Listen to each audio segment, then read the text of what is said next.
Hey folks, welcome to this week's edition of Brush Pile Fishing. We have a special show in store, a different show in store for you today.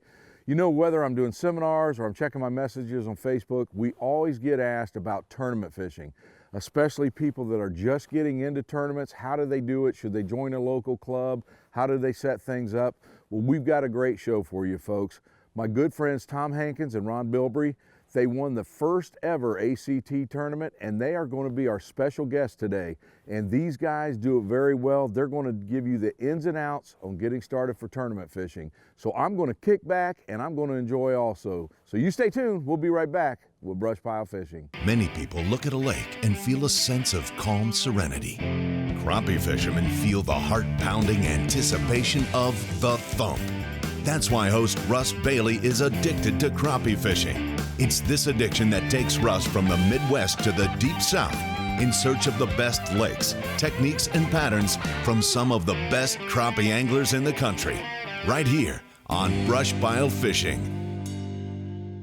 I'm Tom Hankins, B&M Pro Staff member. I'm Ron Bilbrey, B&M Pro Staff. First off, let's talk about the boat of choice. You know, when you're out there in the market looking for a boat and you're thinking about getting into tournament fishing, some things you got to consider when you're looking for that boat, okay? You got to remember the business end of the boat is always going to be at the front end of this boat, okay? So let's go up here. We're going to talk about what we need. What you're looking for is we need a wide deck up front, okay? Yeah, we got 20-foot and longer boats, but all your business is done right up here in the 4 feet in the front of this boat. So you want a wide deck, okay? That's gonna help you on your stability and everything like that. Everything that you need is gonna be right up here for you. You know, we've got a couple different depth finders up here, our rod holders, our rod rack on the other side. We got everything that we need at our hands right here all the time. So go ahead, Ron, let's talk about our electronics we got up front. We run several different electronics. We run the Lowrance HDS series. We side image with that unit. We run the Hummingbirds strictly for the maps. The Lake Master maps are awesome. You can't beat them. We also run Navionics maps on them. When we're tournament fishing out of my boat, we run an 1198, 1199, an HDS 12 at the console. We run a Helix 12 with 360 up front. We run another Lowrance HDS 9, and now we've just added the Garmin live scope to our boats. So we'll be trying it out for the first time today. Okay, one more thing to consider when looking for a boat is the amount of storage space that's required to handle all your gear. Not just your fishing gear, but you gotta have room to handle your cold weather gear, your rain gear, stuff like that, your life jackets. So you need to make sure you got plenty of dry storage available in that boat. And dry storage is very important because many times on the water, you're getting wet from rain. When choosing a tournament boat, there were several things we looked for. Number one was stability. When we're fishing in the wind or rough weather, we need something that's stable. Boat control is very important in tournament fishing. You have to present the baits right. Paired that with a set of talons. Again, for boat control, when we're pulling up on stake beds, we don't want the boat moving around. We hold right on those stake beds, and boat control is very critical, and it's a big part of our success. All right, let's talk about our rigs and how we store our rigs. You know, efficiency on the water is very important, okay? These boxes right here helps us keep 36 rigs ready, available for us at all times. So yeah, I've got a marked 1/2 ounce and I got 3/4 ounce and stuff like that marked as well. The other way we store stuff is these are strictly jig rigs, and we just use a pool noodle, cut them into 12-inch lengths, and just put a little notch in it to get you started, and just wrap them around it. Pretty basic. The reason why we use a pool noodle for the double jig rigs is we don't have a hook on each end of that rig. So with these rigs right here, you got to have a place to stick this barrel swivel that's on the top of this rig. This is a little unique rig that we use. This is something that I come up with several years ago. It's 2 jigs with the swivel on top, but all you got to do is put a little notch in it and you can stick that in there and then wrap her up. This here keeps them from getting tangled. You know, it's like I said, you got to be efficient with everything. Time's money when you're tournament fishing. So after we get these tied up and wrapped on these pool noodles, we keep them in a dry box. You have to keep this stuff dry. You don't want your hooks rusting. If you get these hooks rusting and you hook a good fish, you don't want that hook to break. This is what we keep all of our plastics in. They're ready to go, they're organized. This box, crappie magnets, that's one of our favorite baits. We know exactly what's in here when we are pulling these out of the storage units. We waste no time. We've got everything marked, labeled, ready to go. with that being said though, when we're out there practicing, you know, each day we go to a new body of water, we put together a day box. We throw a little bit of everything in there so we can try different baits throughout the day, different styles of baits, so we can figure out what that fish wants to eat for that day, okay? And after the week's up, we've got this box narrowed down to the baits we're going to use during the tournament. Now, a brush pile tip. All right, let's talk a little bit about a tip of the day. Something that we figured out several years ago is, you know, your hands get cold. They get wet, reaching in, getting minnows and stuff like that. Well, several years ago, they come out with a nitrile glove. It's better than a latex glove. You can take these on and off, use them several times, but they're tough and durable. We can still use our touchscreen electronics and stuff with this. With that being said, when it's cold out, highly recommend getting you some toe warmers to put inside the palm of these gloves right here. Toe warmer doesn't require a lot of oxygen like your hand warmers in order to get heated up. So get yourself some nitrile gloves. They're cheap, and when you're warm and comfortable throughout the day, you're going to stay on the water a lot longer. Stay right there. More brush pile fishing is next. War Eagle Boats, the most versatile line of hunting and fishing aluminum boats available. We strive to overcome real hunting and fishing obstacles, which drives us to create better products in the future. Check out the Blackhawk 2170, the ultimate crappie fishing boat. Built on a 22-degree V-hull and paired with a 150 horsepower motor, you get lots of space and performance. All War Eagle boats are built to suit the needs of our customers, guaranteeing you a boat worthy of the investment. Visit wareagleboats.com to get yours started today.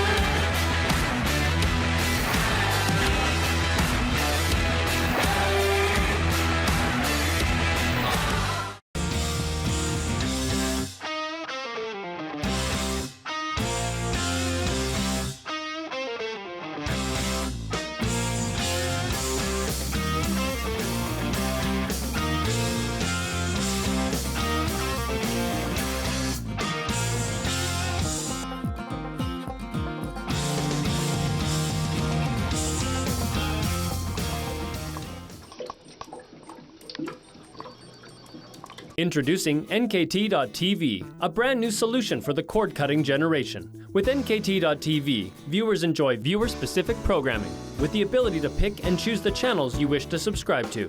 Missed brush pile fishing this week? Catch it on NKT.TV, along with all your other Pursuit Channel favorites. NKT.TV offers dozens of network and channel options for you, the viewer, to choose from. So go ahead, cut the cord, and get everything you want with nothing you don't. Visit NKT.TV today.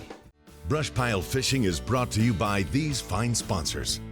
B&M Poles, over 70 years of quality and performance. Mustad, best-selling hook on the planet. War Eagle, built for hunters who love to fish. Suzuki, the ultimate 4-stroke outboard. Slime Line, catch the fever. We want to talk a little bit about rods. We are a B&M sponsored team. Even before we were sponsored by B&M, we only use B&M rods. We don't leave anything to chance. We want to use the best products we can buy, and we've stuck with B&M throughout our career. Our rod of choice is a B&M Pro Staff rod. This is a 14-foot rod. When we show up at a lake, we don't know what style of fishing we're going to be doing. We have to be prepared to to fish many different ways. So we bring a variety of rods. We bring all of our rods are transported in the original rod socks. It saves us a lot of money in buying rods. The reason we use the Pro Staff rod is this rod has more backbone than most of the rods. It lets us control our fish. When we hook a fish, if we're swinging it in the boat, we want to swing it straight to us. We don't want to swing it around off to the side. We want it coming straight back to us. Even if it's a big fish that we're going to net, we need to keep that fish out of the other lines. So we chose this rod. Typically run it with a double minnow rig for the most part. Tom prefers to use the jig rig, and he runs a lot of plastics. I run minnows. Our first choice is to go out, attack a lake spider rigging, okay? However, not all situations you can spider rig in. So if there's a lot of heavy cover in that, we're gonna pull out our Sam's Super Sensitive, our 11 footers. This rod right here has got great backbone. That 11-foot length, to me, is a perfect length that we can stay back off of them fish without spooking them. At the same time, we've got a good solid backbone so we can swing them fish in, keep them under control all the time. We can't always spider rig, so we'll take and we'll throw a bobber at them. This is our 7'6" crappie wizard. We put slime line on there, and this is a clear version of slime line, okay? This is the only time that we'll use a clear lines when we're in clear water. But we have a strike indicator on there. We'll use these little ice corks. Russ Bailey, that's your favorite item right there. I know it is, bud. But we really like this setup right here for when we're attacking clear water, stay back off them fish and cast to them with that right there. Another option we have, dock shooting. It's quickly become one of our favorite techniques. It's a lot of fun. B&M designed this rod. It is a 6-foot sharpshooter. When you're dock shooting, you want a reel with a big arbor. We use a fluorescent slime line. A lot of times when you're shooting docks, you won't feel that bite before you see it. You can see this line very well in low light conditions. You know, when we attack a new body of water, we want all these weapons available for us to go out there and try to successfully put some fish in a boat. We'll be right back with more brush pile fishing. We put the Rockport Rattler to a real test. 2 champion anglers using 4 rods with the competition jigs against 4 rods using the Rockport Rattler. The result, the Rockport Rattler outfished the competition 10-1. Rockport Rattler Gray Haze. This patented rattling jig contains a rattling chamber in the body of the jig. The rattle is amplified by using water as a conductor, Rockport Rattler, making fish hear it at much greater distances, just like a dinner bell for fish. if you don't have a Rockport Rattler, you ain't catching crappie. Driftmaster rod holders. Whether you are pushing, pulling, or organizing, Driftmaster has you covered with products that are made in America. We can rig any boat for any technique from front to back. Driftmaster, for the way you fish. Get ready, get registered, and get qualified for the 2019 Cabela's Crappie USA Classic hosted this year on Old Hickory Lake, Gallatin, Tennessee. Crappie USA, the largest crappie tournament organization in the world, is giving you the chance to compete for over $100,000 in cash and prizes, including 2 Ranger boat packages powered by Mercury and Minn Kota in our amateur and professional divisions. Whether you're a seasoned pro or a beginner, take your fishing to the next level at the Cabela's Crappie USA Tournament Classic. B&M Poles, the #1 crappie pole company in the world. Whether you are jigging, trolling, pulling, or pushing, B&M has your pole. 3rd-generation family company with over 7 years experience. Home to the Bucks Graphite Jig Pole, the first and best-selling graphite jig pole in the U.S. for over 35 years. Visit bnmpoles.com for yours today. This episode of Brush Pile Fishing is brought to you by Brush Pile Fish Attractant, Southern Pro Tackle, Bonehead Tackle, Crappie USA, NKT.TV, Driftmaster, Power Pole, Grand Lake St. Mary's. All right, let's talk about our cold weather gear that we've put on here. It's February in Indiana. Of course, it's cold right now. But last thing you want to do is be out there on the water especially in a tournament, and you get cold and uncomfortable, your mind is not where it needs to be. You need to be paying attention the whole time. So do yourself a big favor. Spend that money on a good set of warm clothes, okay? Not brand specific here or anything, but any good set of bibs.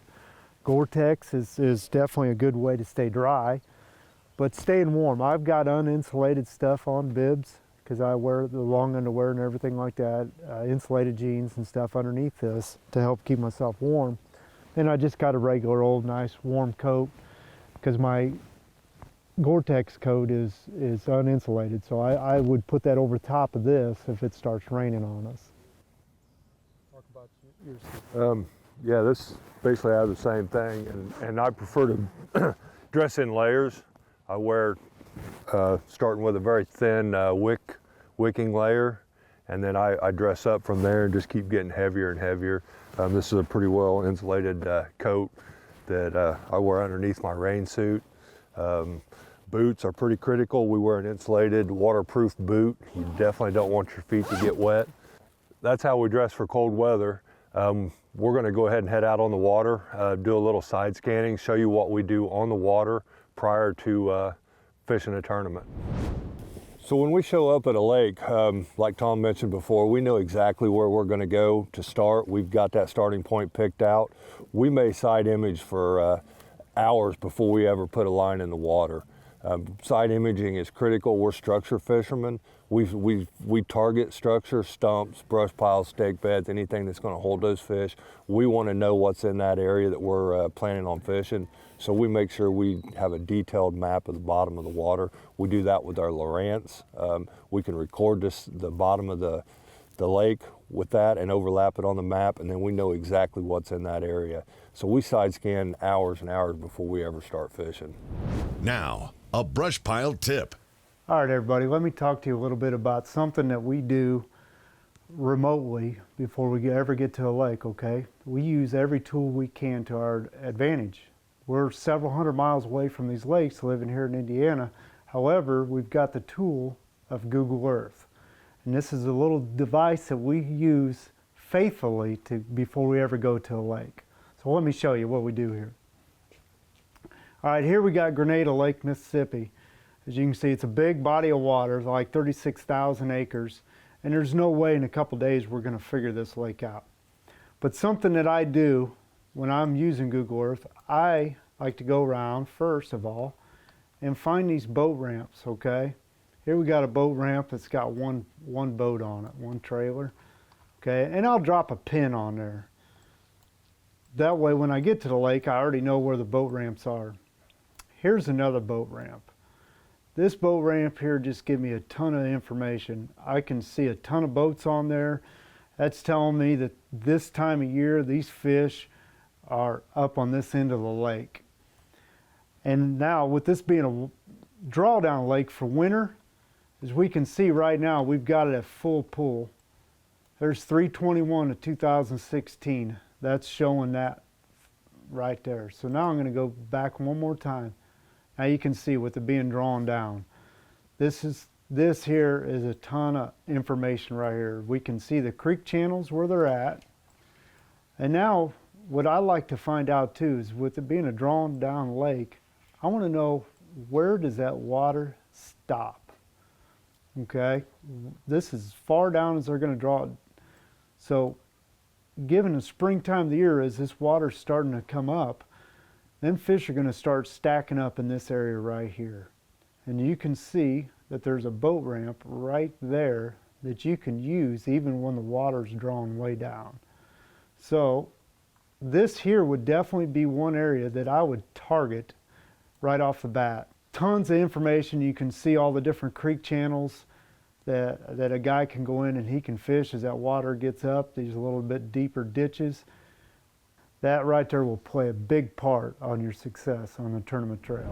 So let's talk about on the water safety. First and foremost, wear your life jackets, okay? Today they make these inflatables so they're comfortable to wear all day long. You know, we fish a lot of tournaments down south, Mississippi, Those lakes down there require you to wear a life jacket anytime your big motor's running. We wish it was that way everywhere. Unfortunately, it's not, so use your best judgment, but anytime our big motor's running, we have life jackets on. It's actually mandatory by the American Crappie Trail, and most of the big tournaments are getting that way. Brush pile fishing will return after this short break. Welcome to the world of Mustad. Legendary craftsmanship with over 180 years of experience with advanced designs and technology. Mustad is a name you can trust for whatever you fish for. The long trusted classic and big game hooks, the innovative Ultra Point designs, assortment of tools and jigs, or pre-tied rigs and accessories. Quality and durability are built into every Mustad product. Saltwater giants or freshwater trophies. Make your next trip more memorable with Mustad. For great fishing, check out Grand Lake St. Mary's. Located in west central Ohio, if you're looking to land bass, catfish, crappie, perch, or bluegill, Grand Lake is the place for you. Check out GreaterGrandLakeRegion.com. Nearly $500,000 on the line. Oh! And it all comes down to ounces. 1076, going in Ridge. Don't miss a second of the newest and richest crappie trail in the country, the American Crappie Trail, presented by Lucas Oil. Woo! Watch Pursuit Channel, Fox Sports South and Midwest for all the action. We're ready to go now. The future of crappie fishing is here. The American Crappie Trail. Love it. Living the dream, folks. Living the dream. All right, when we're out here on the water, each one of us have a job to do. My main job while we're out here fishing, spider rigging, is boat control. That's up to me. I run the trolling motor. I try to put us on our spot, hold us tight on our spot. Boat control is the #1 thing that's gonna make you or break you. But when we go to, whenever one of us hooks a fish, you know, we got our dip net sitting right here and handy. If I hook a fish, Ron's on the net real quick, just the same way as if Ron hooks a fish, I grab the net right away. Fish care is pretty critical. When you're fishing a tournament, you've got a lot of money riding on those fish. Our typical procedure for taking care of these fish, the night before the tournament, we will put a bag of ice in the live well in hot weather. We'll put a bag of ice in the live well. We'll cool that live well down before we ever get to the lake. The morning of the tournament, we will put another bag of ice in the live well, and then we'll come on the water, fill our live well full, and then we just leave it alone until about 5 minutes before start time, and then we'll add the additives, G-juice, something like that to the live well. And then we also carry a temp gun with us. We'll shoot that live well temperature, keep it about 10 degrees below the actual water temperature, and that's typically how we take care of our fish in hot weather. Cold weather, you know, you just fill your live well full. You can't hardly kill the fish in cold weather, so we don't worry too much about it. Unless we hook one deep or something, we don't typically worry about the fish in cold weather. All right, when it comes to being on the water, you got to be as efficient as you possibly can. You know, you got to have everything that you need for the day right up here close to you, so you never have to get up out of your seat. One tip is definitely having your bait right here handy, so you never have to take your eyes off your poles. Our dip net is also right here close to us at all times, so if we hook a fish, we're not wasting a split second, you know, getting that net in the water, getting under that fish. My day box, I keep it handy right here, so I can just, without getting up, I can switch out baits throughout the day, keep trying different colors. So Tom was talking about boat control. It is his primary job to control this boat, keep us on the structure or on the fish. While he's doing that, I'm constantly scanning the poles.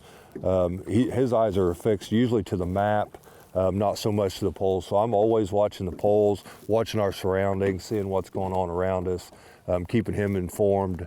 And then when we're watching the poles, I'm not necessarily watching the rods. I'm more watching the lines on each one and seeing what it's doing. If it's swinging back too far, or we're maybe moving too fast. If we get a bite, a lot of times that rod tip may not go down. It may just be as subtle as the line moving. So I'm constantly watching the line more than the poles. So you can see my rods are positioned about 8 to 10 inches above the water level. I want to be able to see that line, enough of it to see when it's making a move, if it's starting to swing one way or the other. If a fish is taking it and running with it, I want to be able to see that in the line. That's why I don't keep them real close. I don't keep them much higher than that. If you get really high, they start to bounce a little more. So I try to keep them about 8 to 10 inches off the water. The gap between the rods, I try to keep around 3 feet, 36 inches. That way you've got a little bit of time when you hook a fish to control that fish, keep it from getting in the other lines. If you run them much closer than that, you're going to end up with a lot of tangles. If you run them much farther apart than that, you're not always keeping all your rods in your line of sight. Well, that's a wrap on tournament fishing. I sure hope this helps you. Get out there, make that decision, come out and join us, fish with us. You're gonna learn more and more every time you get out on the water with us. Well, folks, I hope you enjoyed today's show. I sure did. I learned a lot, and hopefully you did too. And a big thanks to Ron and Tom. Great job, guys. I appreciate you joining us and actually taking over the show today on Brush Pile Fishing. So, folks, you stay tuned. We'll see you next week, again on Brush Pile Fishing.